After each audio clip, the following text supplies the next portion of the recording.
So tell me, we had a very interesting pre-conversation before we came down to today's recording. But we were talking about innovation versus the core systems.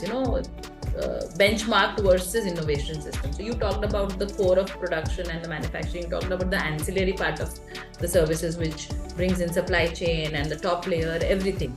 So what is your take on the role of innovation versus being standardized in its types of application? Applications. Correct.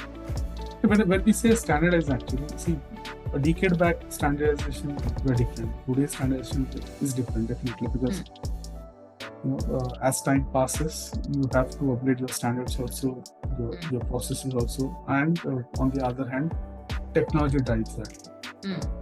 So, if you see certain compliances of the plant with their own standards, 10 years back were different, and today it's different. Right. Based on how the environment or maybe the entire ecosystem or in the universe is happening. So people has to go with that, and those standards gets changed. And if somebody is not aligned to those changes, then we say they are backward into the industries. And we have certain examples who are not adhering to the trends or behind the trends, not catching up the current technology, etc. So they are labs, they are out of the competition, for example. So manufacturing, though it is look like a mechanical process, a steady technology, but it's not that. It's not a steady technology. Definitely high investment with high capitalization leads to the continuous enhancement also, which is not seen normally. Right. People have invested a lot into mechanical automation, but they are continuously improving those. Otherwise, a lot of dependency on these systems for production of the different products.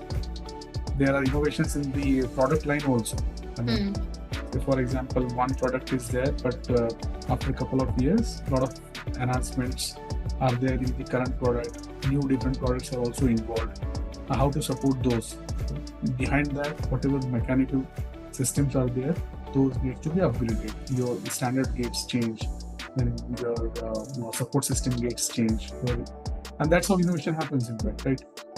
So that's the key.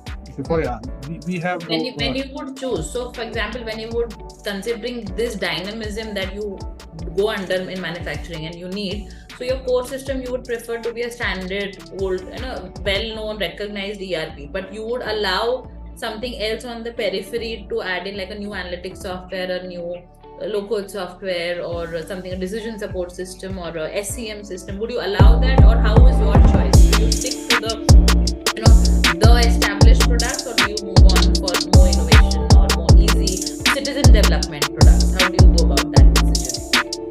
I would say both.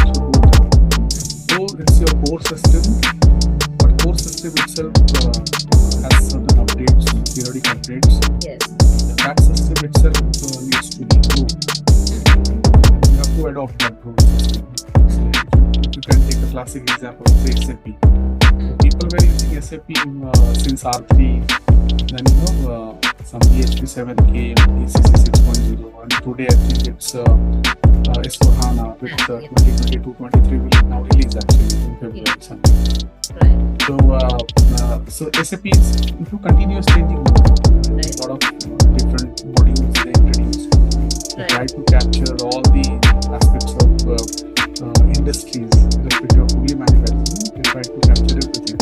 But still, each product and each region has their own different processes, which are not possible to cover in one system. Then you need to cover it with the peripheral system, for example. Or it's not necessary that SAP or one ERP has all the strong arms. For example, it does not mean like ERP is not made for still side processes.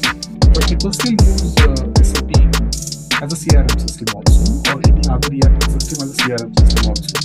And some people need some specialized CRM softwares because they believe in some enhanced processes, or they need something else actually out of it. Then they choose a different system.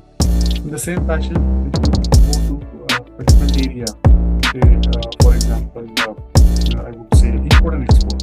Okay, so though ERP is capable to handle all these processes with the standard things and all in place, but if you go with some expert and specialized exim solutions, then you would love to add that on top of the system. So exim solutions is also just one of the examples in one area, small area, I would say. Interesting, very interesting. There are different areas. Finance also. Okay.